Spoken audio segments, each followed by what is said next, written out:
sesuai arahan Ibu Ketua Umum. Terima kasih. Matur nuwun. Sebagai politisi senior, Hasto Kristianto serta Komarudin Watubun mengingatkan Gibran untuk selalu berhati-hati, mengingat posisinya sebagai kader PDIP sekaligus wali kota Solo yang selalu menjadi sorotan. Anda ini seperti gula dengan semut. Ya.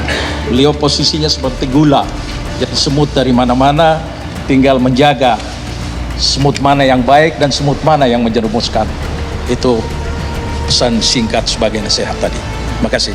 Sebagai wali kota, sekali lagi banyak menerima tamu-tamu yang datang dan kemudian banyak juga yang melakukan suatu framing politik. Dan pertemuan tadi diakhiri dengan makan lontong Medan. Ya, itu wajik. Wajik ini kan juga perkat kuat. Lontong Medan ini juga punya makna khusus. Sehingga habis ini tentu saja seluruh partai bersama-sama bergerak secara serentak ke bawah. Lantas benarkah pertemuan Gibran Rakabuming Raka dengan Lontong Medan ini punya makna khusus? Wah, ini kota kelahiran saya, ini Medan, tempat di mana lontong Medan bisa dimakan. Iya. Apa sih tandanya Bang Kodari? Apakah jangan-jangan ini warning? Nanti ke depan Bobi ini jangan asal ketemu orang, karena juga sudah ada statement seperti itu. Kepala daerah dari PDIP jangan sembarang bertemu tamu. Seperti apa? Saya kira boleh ditafsirkan seperti itu. Tadi kan dimulai dari statement mengenai wajik ya, makan wajik, simbol sesuatu yang melekat, perekat kan, ketan kan, lengket kan gitu. Dan dengan makan wajik ini maka kemudian yang tadinya agak renggang jadi lengket lagi. Nah cuman memang yang menarik itu lontong Medan gitu ya. Beratnya bukan lontong, tapi Medan. Jadi itu bisa jadi semacam simbol bahwa kira-kira ya Bobi juga jangan ikut-ikutan terima-terima tamu begitu. Walaupun menurut saya memang kalau bicara anak-anaknya Pak Jokowi, memang yang paling asosiasinya dekat dengan Pak Jokowi itu ya pertama tentu saja adalah Gibran, karena anak pertama ya anak sulung gitu. Yang kedua dia adalah wali kota Solo, yang notabene adalah tempat tinggal dan basis politiknya Pak Jokowi gitu ya. Ya, yang kedua adalah sebetulnya masih Kaisang kalau menurut saya, karena anak kandung atau anak langsungnya Pak Jokowi. Kalau Mas Bobi ini kan statusnya sebagai mantu begitu. Tetapi ya sebetulnya ini kan interpretasi kita dari luar, kita tidak tahu pesan yang sesungguhnya apa.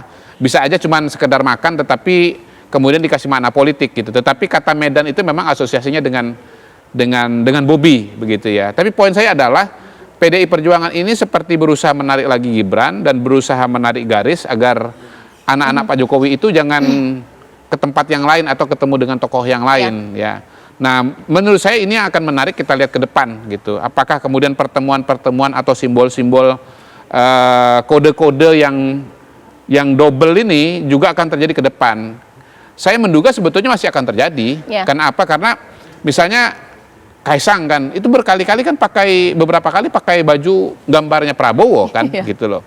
Menurut saya ini sebetulnya anak dengan bapak ini sebetulnya linear saja gitu. Bapaknya kodenya Ganjar dengan Ganjar dengan Prabowo, anak-anaknya juga begitu gitu. Mas Gibran sendiri dengan Ganjar juga ketemu berkali-kali ketemu. Ya, tapi balik lagi tadi sekarang ini situasinya itu menurut saya sudah mengalami perubahan dibandingkan dengan sebelumnya gitu. Sebelumnya mungkin proporsinya antara Ganjar dengan Prabowo itu ya 50-50 atau 60% Ganjar, 40% Prabowo.